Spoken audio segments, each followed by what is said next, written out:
Most sex workers are mothers, working to feed themselves and their families and to put shoes on their children's feet. Sex working mothers do not expose their children to their work.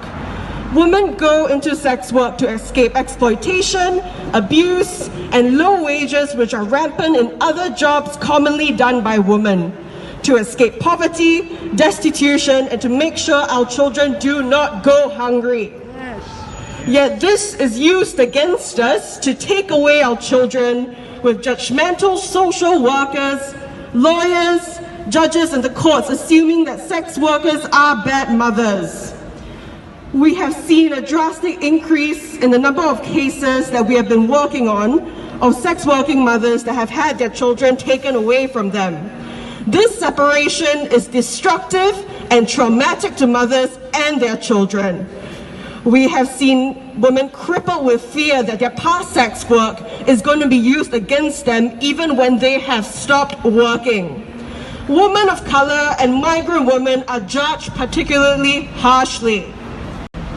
We would like to speak about one woman in our network. She is a migrant woman of color and her son is now 4 years old.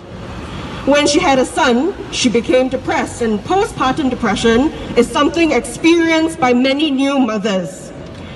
She went to the GP to seek help and she was referred to mental health services, but somewhere along the line, a social worker got involved and she was immediately frightened that they would take her son.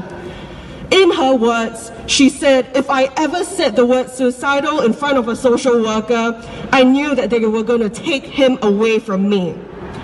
She was forced to put on a happy front even though she was still depressed. Her son is now thriving and she is a brilliant mother, but for all the state says about the importance of mental health, we see this being used against mothers to take away their children when they attempt to seek support for their mental health issues. This only deters mothers from seeking help and only adds to the trauma given that their children are now at stake. This is absolutely disgusting and this has to stop.